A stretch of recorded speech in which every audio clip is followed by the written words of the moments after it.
Well, we're back. Second video today. Got the grass cut. That's good. So what I wanted to do, another probably quick video. The first one I put out today, you saw me cut this with a bandsaw. I took these templates here off the plans, and then I got my profile. And this template actually was how I got my top view. Since it's symmetrical, I just cut half the template and I flipped it.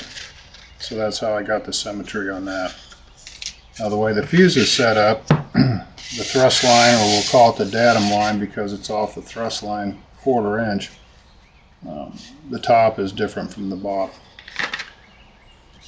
So with this, what I did on the plans, there was two ways, there's two cross sections. One of them is the spinner, which is 1.5.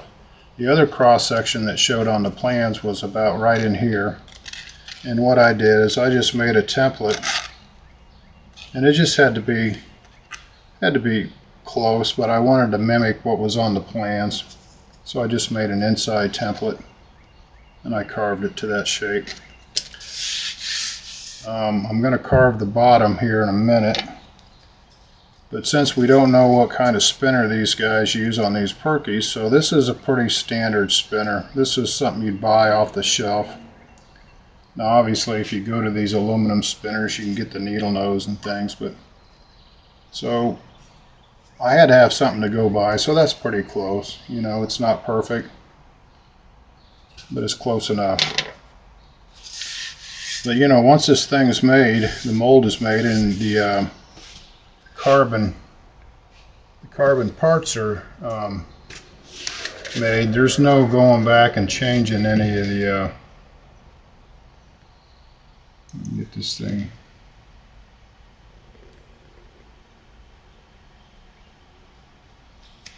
No, there's no go back and changing the shape of it. Let me get into the docs here. Chat. Okay, I got the chat going. So anyway, yeah, you really can't go back. It is what it is once you mold it. And one of the things on the plans, it specifies a 16th inch rudder. And I left a little flat spot up here. So when this thing is molded, there'll be a little flat spot, a 1/16 of an inch wide. So whoever builds this thing is going to have to take a Dremel and cut that out, and then drop their vertical stab down in that notch, I suppose. The other thing they can do, I mean, if it doesn't match perfect, I'll have it a 1/16 inch wide, but just take a little bit of putty, whatever your choice is, like you know, superfill or something, you know. So the neat thing about this board, I mean, it's unbelievable. I don't know the cost because I can't cross-reference it yet. But it sands beautiful, but it carves just like balsa wood. But it's really even better than balsa wood because it's there's no grain. You know, so when you start carving, your blade isn't wandering off into the grain. So the bottom is pretty straightforward. It's just a nice round shape from what I can gather. I left a line. I still have a center line here on each side, and I have a center line on the bottom. Since this mold is going to be split, not side to side, it's going to be split top to bottom on this datum line. This has got to be the high point right here. If you take it and you'd curve it around, and you'd have a negative draft angle, it might be, well, it would be hard to get the part out of the mold. So I'm maintaining the high point on the datum line, and it's cheating just a little bit from the plans because I didn't want to lock the part in. So I'm working up to this line here. Now this line here, it was important to maintain the profile, but there's no parting line like a normal fuselage would normally have.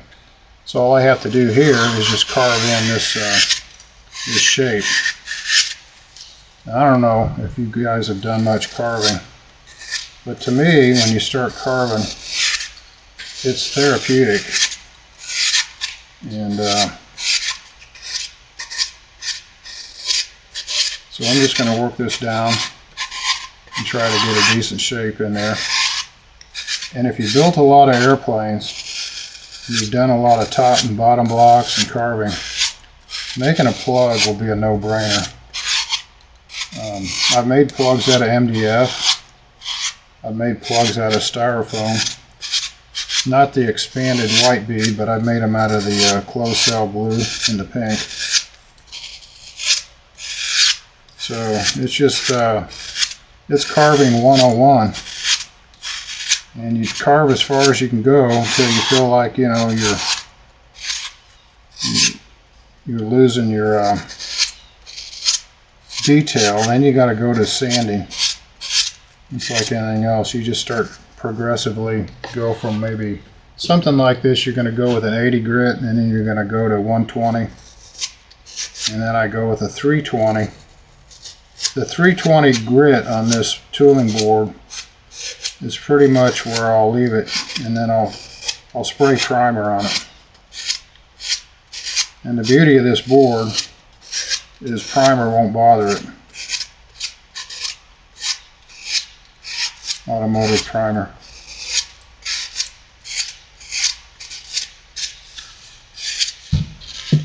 So I'll just keep working it down.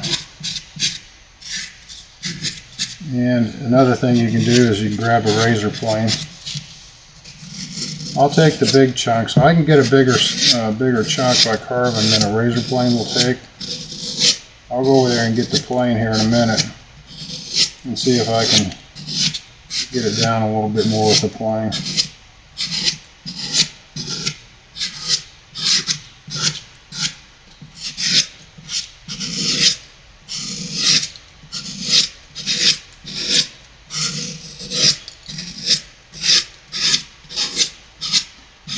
And I sort of covered this this carving stuff in the hole shot video when I was doing the top block. Stay away from your lines, but what I was talking about in the previous video, the closer you get to the finished product, the more you want to actually look down the part, and you want to see symmetry on it.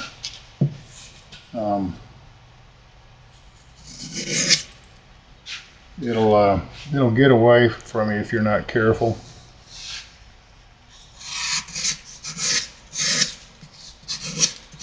You don't want to overshoot it, then that way you'd have to go back and get the old body filler out.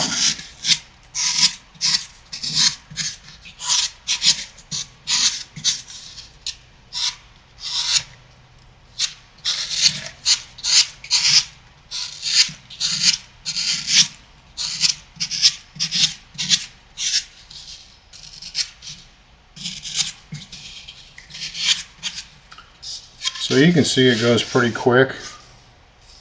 You just take your time. Make sure you don't cut yourself.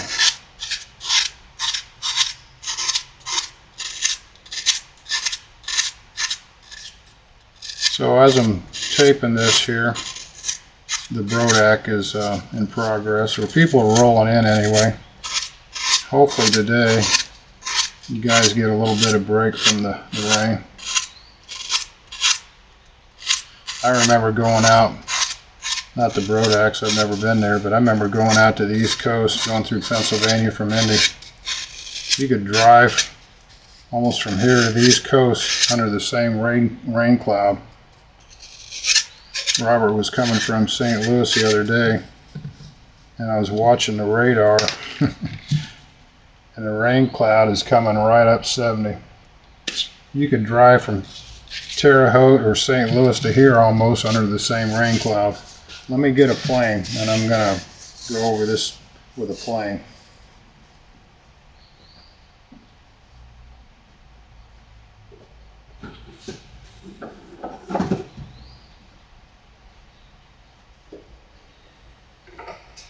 As you can see, this this live stream stuff is not really cut and dried.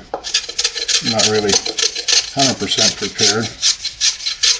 So the beauty of the plane, as you can see, it's only taken down the high spots. So all those carving spots that were high, it's just taking them off the top. And it takes a lot less of a cut. It'll still leave a little high spot, but the razor plane is what you want to switch to once you get most of the meat off of it.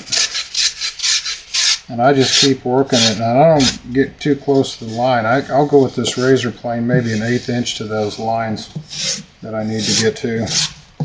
And then I'll block sand it the rest of the way.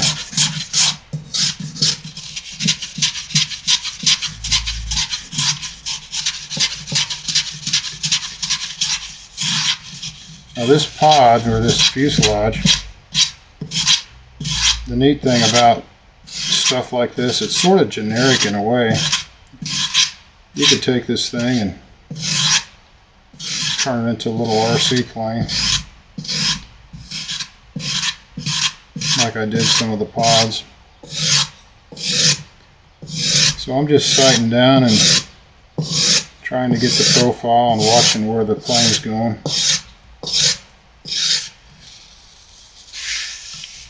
So the people that are into CNC and all the different, I don't know what you call it, the technology, the computer programs, honestly, there's nothing that'll compare to them. If you want certain parts, I mean, it'll give you accuracy beyond belief. But I think people are missing the boat when they think they need to have that. You know, we built some of the prettiest cars in the automotive back in the, I don't know, what, 30s, 40s, 50s. They had the nice swoopy lines. They were all done by hand. They were done just like this with clay or tooling board. And so the idea on this channel, the idea putting this stuff out there, I just want people to know that you don't have to have a whole lot of technology to come up with some really neat stuff. You can come up with some neat stuff with scanners and everything, especially if you have to duplicate things or reverse engineer. But to me, there's no substitute for taking a block of wood or foam and coming up with a shape. So on this video, I don't know how long I've been on here, but basically I've got my shape almost. So from this point, I go to the 60 grit. And the trick to sanding a curve, you've got a compound curve. You've got a curve going this way, and you got a curve going this way, back and forth. So what I like to do is roll it. I roll the bar down and I sort of wipe it. And obviously there's only a small amount of this sanding bar that's making contact. But you just keep rolling it. If you don't roll it and move it forward as you're rolling it, you know, you're going to get flat spots. So I'm working the razor plane humps out of here. And of course, once you get up here with a tighter radius, it's going to take a tighter roll.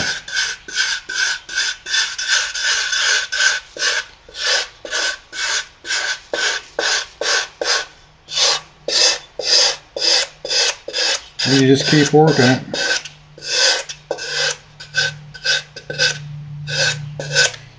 You know, this stuff's been covered so many times out there. So many people have done this on videos.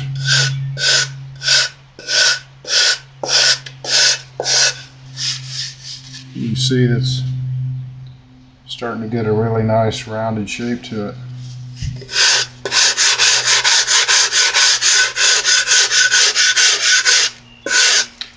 Now if this was blue bead foam or blue foam or balsa wood or basswood, it'd still be the same principle. Now basswood or something like that, you're definitely going to have to put more elbow grease on it.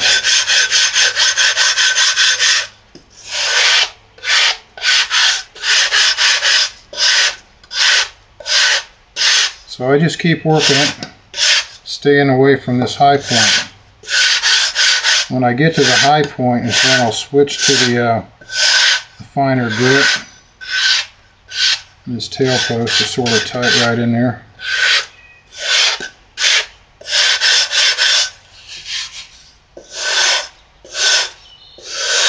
The other thing, by sanding blocks, it keeps you or helps you from putting a dip in it.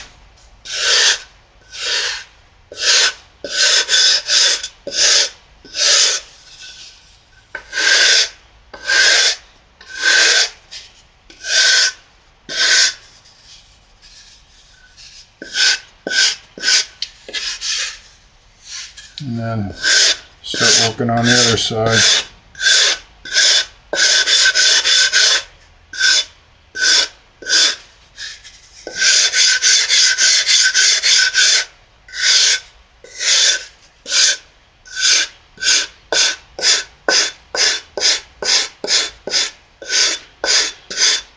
So if you're predominantly left or right-handed, which I'm right-handed, it's easy to get one side looking different than the other. So you have to really, because you'll be sanding one way over here, maybe pushing this way, and then sanding a little different. So you have to really keep an eyeball on it. The closer you get to the finished dimension, the lighter you go. Slow down and take more deliberate strokes with the sandpaper.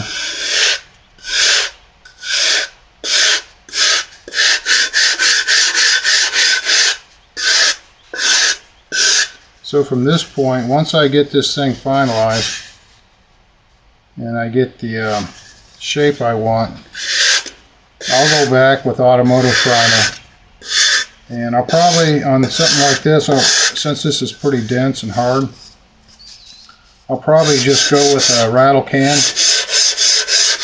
acrylic lacquer type primer, and then I think for the surface coat, which will go against the mold, the PVA, but I'll go with the catalyzed 2K.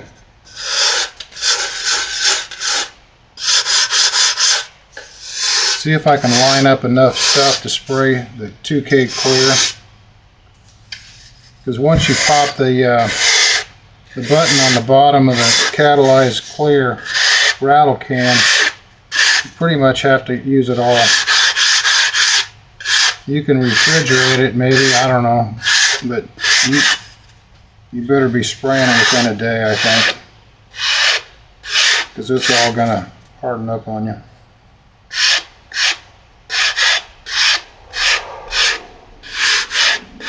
So if you don't have a big enough part, it's a waste of money.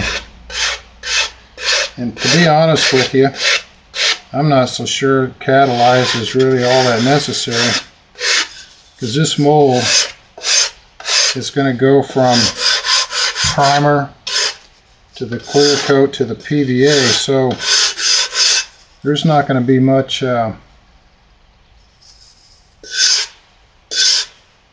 I don't know what I want to say. There's not going to be much rough handling to the plug. It's just a one-off deal here. So by looking at it, it really looks like I've got the symmetry going. As I rotate it like this, I can get a cross-section view of different parts of it. So this was sticking out a little bit here. peel that away. And I'll sight down the fuselage and I rotate it as I go so I get a different view.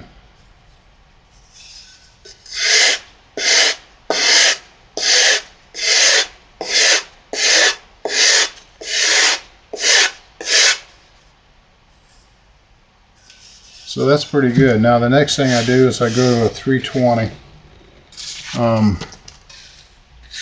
Let's see what I do with it. There it is. This is says Pro Grade Precision. It's the purple stuff. So this works out really good at this stage, the 320.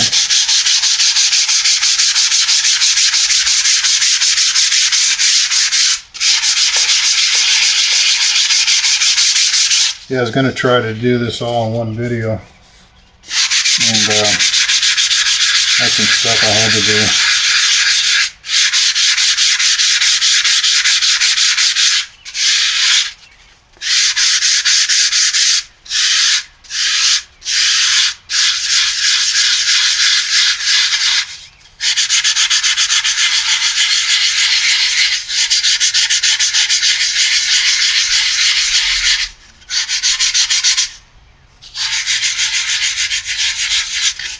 So right now, I've got the spinner cut into it.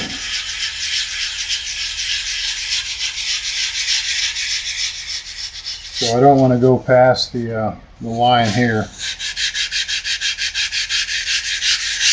So I'll gradually work it in. The other thing it's giving me a radius now is my fingertips and also the way I bend this paper.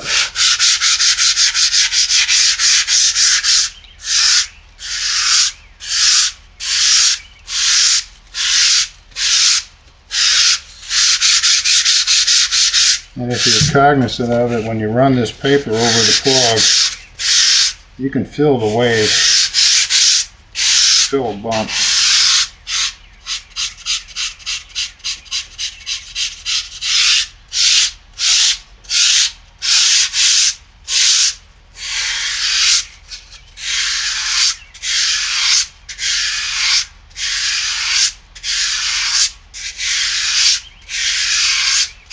I think what I'm going to do this time, when I put this in the parting board, I'm going to have a dowel in here, like some hard wood, so when it comes time to pop it out of the mold, I can get it out. But I'm also going to, right here at the parting line, I'm going to put T-pins in there, or a pin. So when I drop this down on the parting board, it'll be in just the right spot.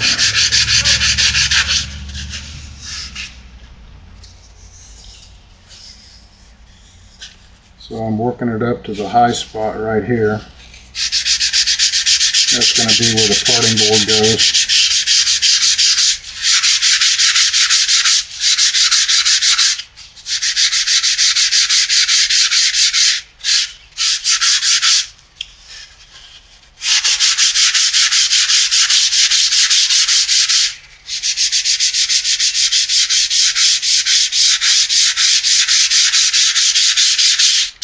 And I've built some molds that had just a very, very slight negative draft angle in certain spots.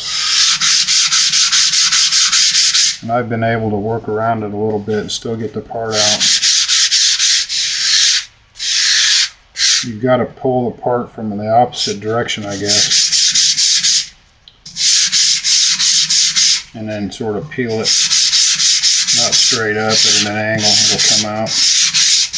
The other thing, even if this is a carbon shell, there'll be a little flex to it.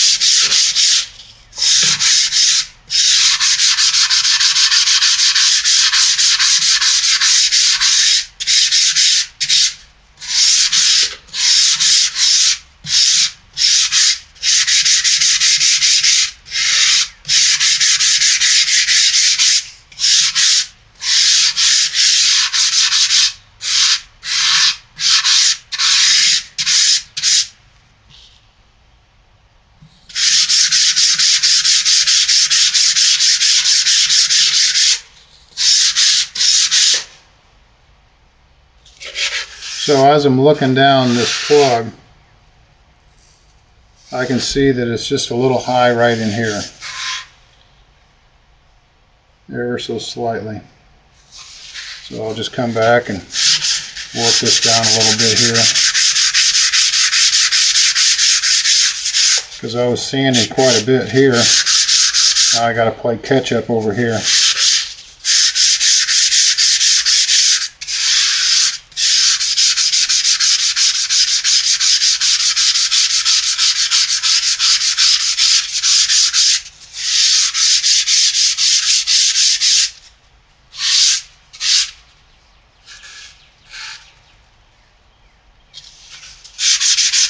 A bit more here.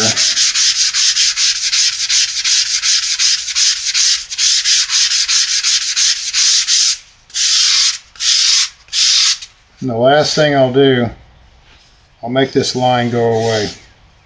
I still have my reference line here, and I have it back here. And it's a straight line between the two.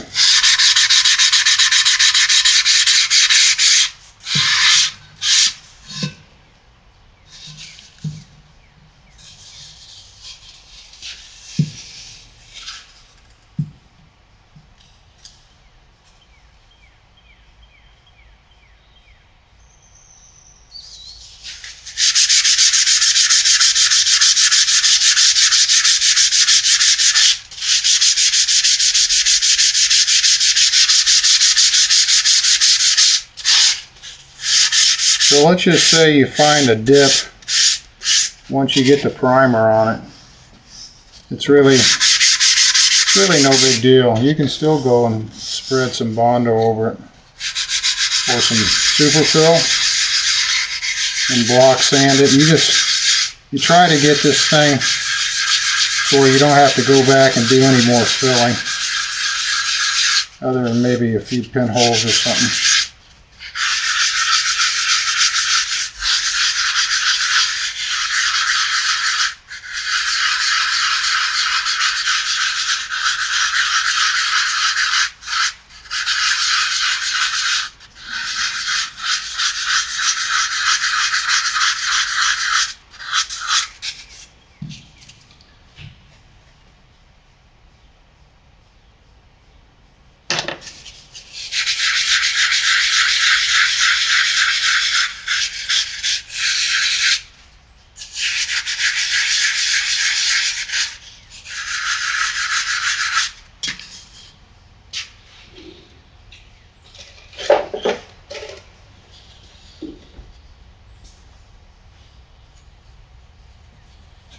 This is a nice little sanding tool. This is probably 120 grit.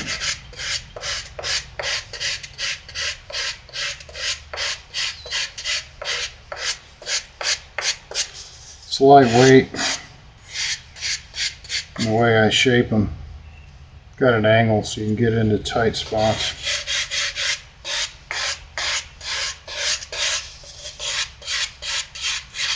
Whenever I'm out with a chop saw or something and I got a lot of scrap laying around, I just make a bunch of these things.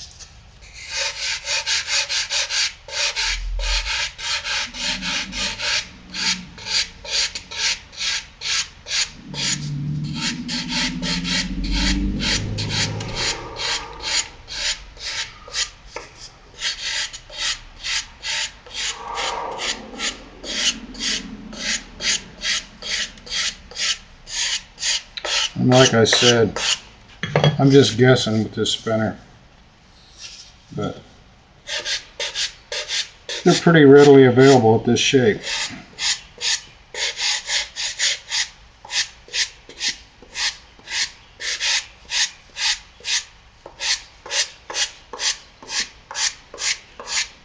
So these Perkies,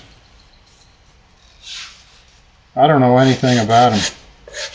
And that's what this fuselage is for. Supposedly, some guys in St. Louis or somewhere around the Midwest are going to be running these things, flying them. But if you look at the plans, or look up Perky, do a search on. The thing is so short coupled, I can't ever imagine trying to land one of these things and not have it flip over. So if these things are made out of carbon, you know, durability should help. So I just work a small area, don't get too crazy.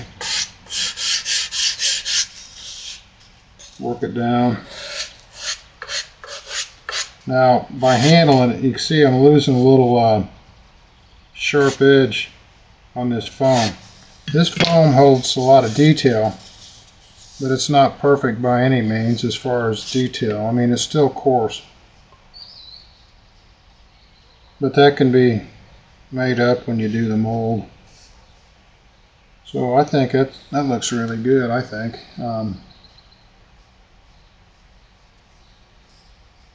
You know, it's looks pretty symmetrical.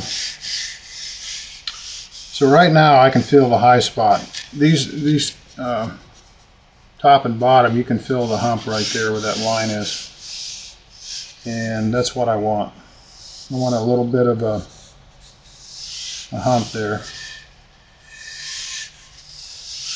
because what I'm going to do,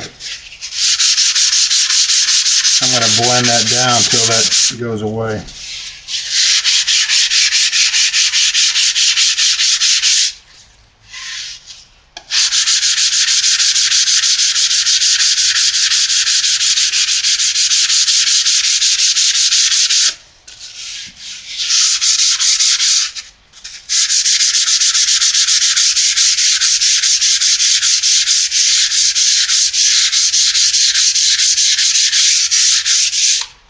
So I still want it to be a high point, but I don't want it to be a high point on the line. I want it to be a gradual high point.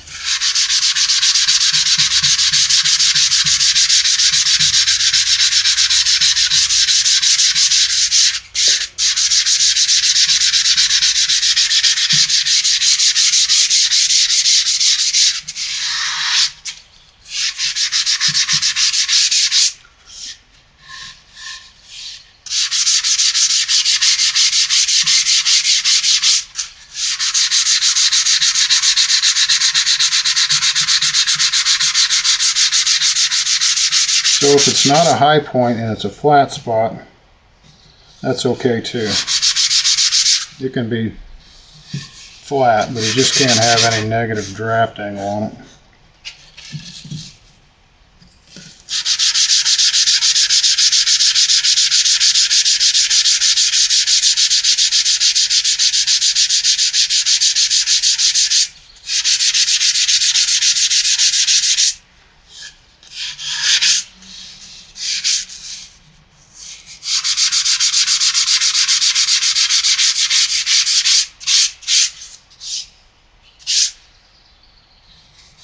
So it's a lot of sight and feel.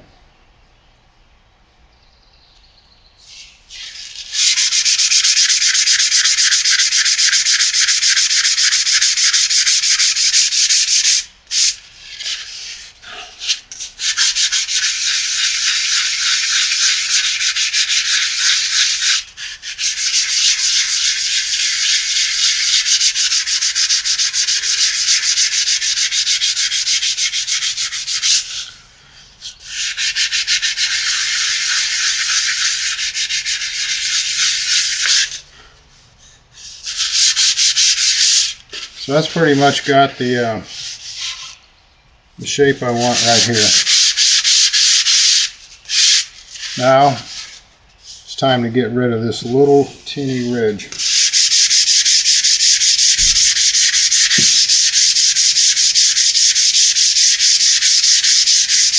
And the way I figure it, when I trace these templates onto this foam board,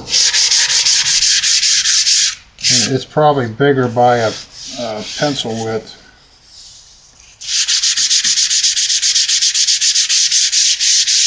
So basically I'm just by taking this little bit right out here. That's my pencil whip.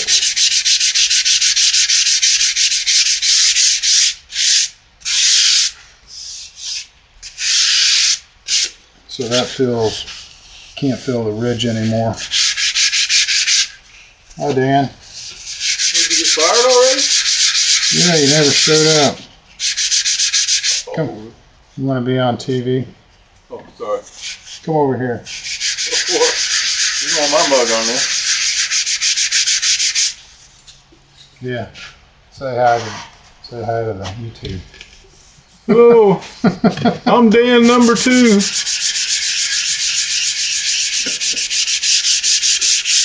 Yeah. He wasn't feeling good. Oh. I said, it's all right. He called you, huh? Oh, yeah, I talked to him this morning. Oh. Yeah, I wasn't sure if he was going to show up or not. Tell him just leave you instructions. You know what you're doing. Yeah, just unlock the doors. Unlock the door. Leave me alone. Put the material in the garage. Yep. I think you were home awful quick. Yeah. You know, working on a crawl space, it's like a colonoscopy. You just don't jump into it. You got to think about it a while. Oh, that's what you're doing? That's what he's doing. Oh. I seen he had left the cover off. You have all kinds of critters in there. No, I took it off. I'll go back and put it on. Oh. Yeah. I got looking at it. I think, you know, it's not very shallow. It's got some headroom in there. What tall is mine? I don't know. Well, About the same? I think It looks like it's about the same. Yeah. So everybody out there, one day I was sitting out in the front yard sanding my fuselage plug, and Dan come over after about 4 hours. Couldn't stand it any longer. He wanted to know what I was doing. Tried to explain to him. Remember that chunk of foam I was sanding? Yeah? Here's what it ends up as. Oh, yeah. That's nice. That's the fiberglass part. Don't you make a piece about that long for my door side of my van, and my car, my truck? Door panel? Yeah. That'll cost you. That's cool. So yeah, that's how it all starts. So this here is a plug.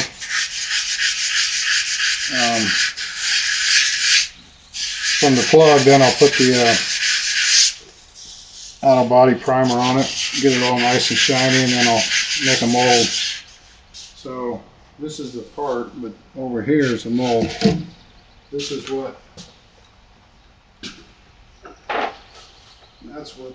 Oh, yeah, I see. So you take this, you make one of these. Once you get one of those, then you can get one of those. Cool. So you got to do a lot of work before you ever get a part. Yep. But once you get the part and the Yeah. plug, A lot more patience than me. yeah, I guess patience is a virtue, right? Yep. What they say. Well, I'm gonna go home. Okay. Go home and. I figured the guy didn't show up or something happened. Well, he let me know. Hey, go home and tune this video in. Say, hey, I was down at Dan's and this guy showed up. This imposter. The boy got their haircut today. Got the new Z on the side. The lightning bolt. Oh yeah. Yeah. How much did that cost? Oh, I don't know. I think it's $20 a haircut. Where do you take him? Dylan takes him to a place over on Center Street, barbershop. Yeah. Oh, somebody pulled up there. Looks like a kid. Yeah. He likes that barber. Not like Rick Clips. Yeah. Just a regular barbershop. The kids like him too, so that makes a difference. Is he right there almost to 40? Yeah. Yeah. On the left as you're going towards 40. Yeah. Leland? Yeah, that's the name.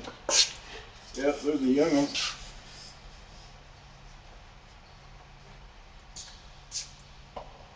Yeah, I better turn this video off. Get over there and put the hatch over this crawl space. What do you think? They won't notice. I don't think they're going to be there long. Maybe just stop. Alright, I'm going to go sit down because I'll be...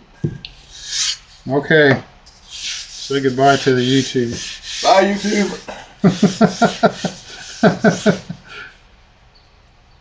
Yep. One of these days we'll get... the youngins? Yeah, get them over here and build some rockets or something. Yeah. They'll love it. They love seeing it on TV. So they're on YouTube all the time. A couple more years, they'll show me how to run this OBS.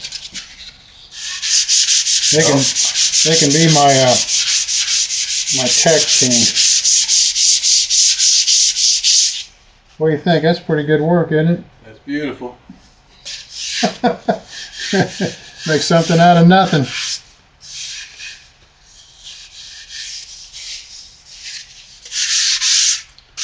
Yeah, I'm happy with it.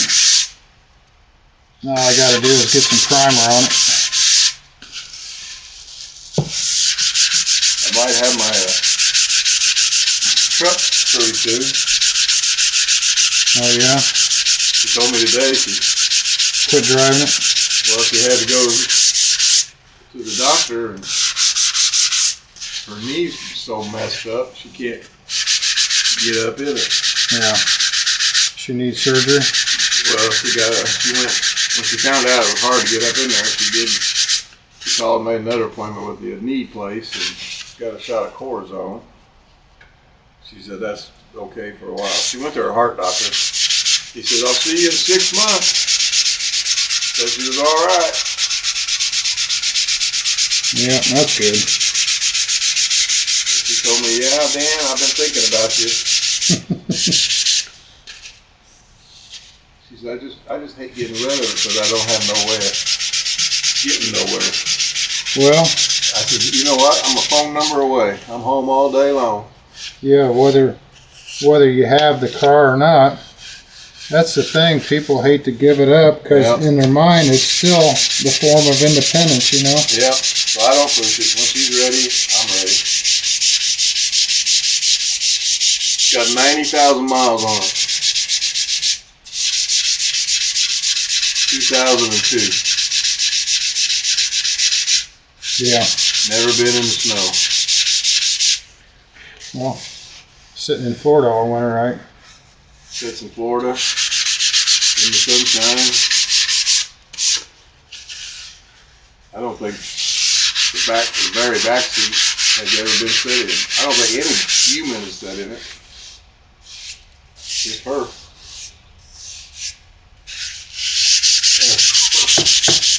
When she had a little dog, she had the quilt stretched over the seat. So they didn't slide around. So they didn't mess it up. Yeah, I think if I get that, I'm going to get rid of the van and the green car.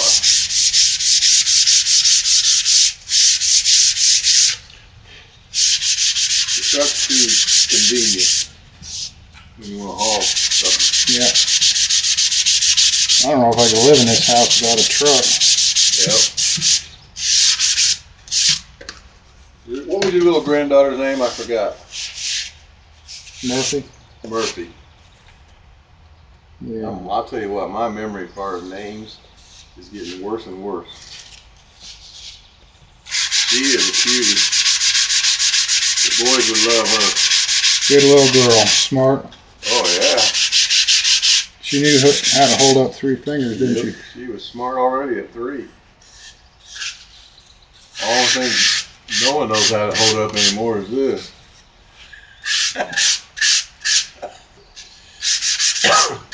He used to be cute, but he kind of just let her crank up, you know, go up real slow.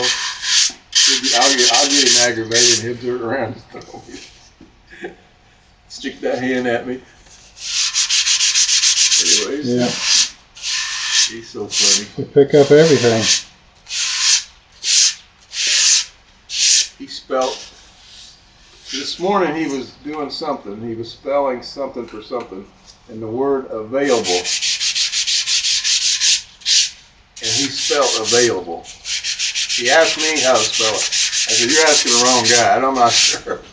But he spelled it right.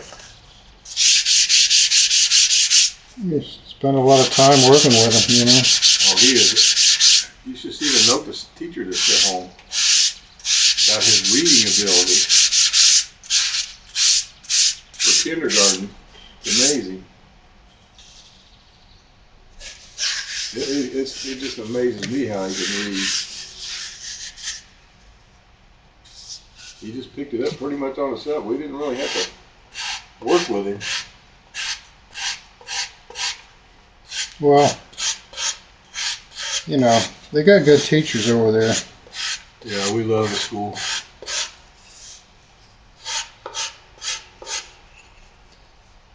Well, I'll have to have him bring a note. This note is from the teacher. She mailed it to him.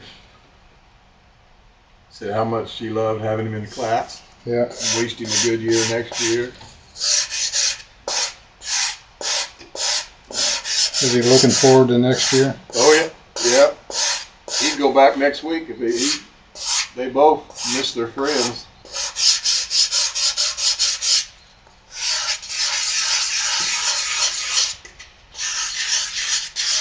I took him to Monday. The library had something, a reading workshop or something. I forget what they called it, but there was a bunch of the kids from his school there. So 2 hours they got to see their buddies. Yeah. They loved it.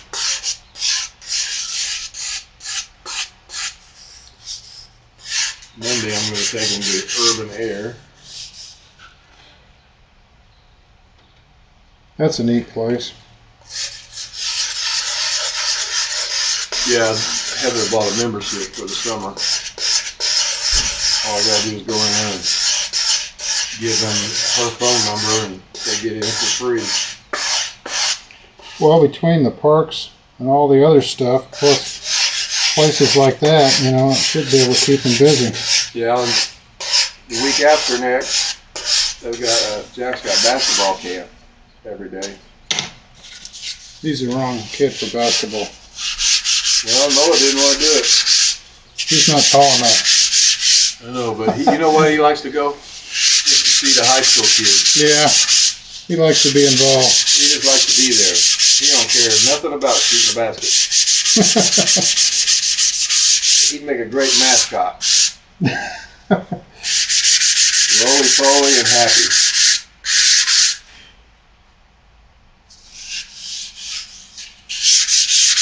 I'd like to know what's going on across the street. I think she's bedridden.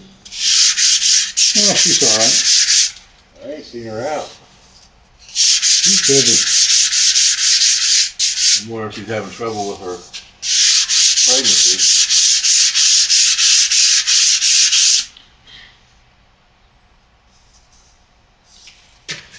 Well, that's about it on the plug. I think I got it towards perfection. As good as it's going to get.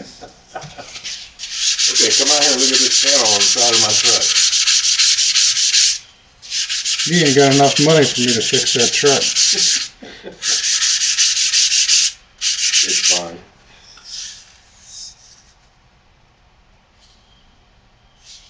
I'm really happy with the playing field. Auto repair. Yeah, they're doing you right. Man, I didn't know, but they replaced, for that price, they replaced every metal line in the front, Yeah. all the metal line to the back. It's because you're a good customer. They had to buy a new caliper, and he called me before that when he said, hey, we're trying to bleed these brakes and get a good pedal for you. He says, but those calipers on the front are so old. We tried to get the bleeder loose, Yeah. and he said, we tried everything, but it just finally snapped. Well, that's just it. I mean, once you start tearing into these old cars, you know, you have to keep digging until you get to good, good stuff to work with. I mean, He said, for me to get you a good pedal, I have to get another caliper. I said, that's all right. Yeah. I said, you want to change both of them, I don't care. yeah. He said, I'm not going to charge you any labor for putting it on and taking it off. He says, but it's $40 for the caliper. I said, all right, just put it on there. Yeah. So I got new caliper, new line. They checked the back brake. He said they were fine. He adjusted them up. Oh, well, that's not here, buddy. No, it's somebody else going down doing some work. Okay, let me click off of here. I'm sorry. Am I messing up your show? No. Oh.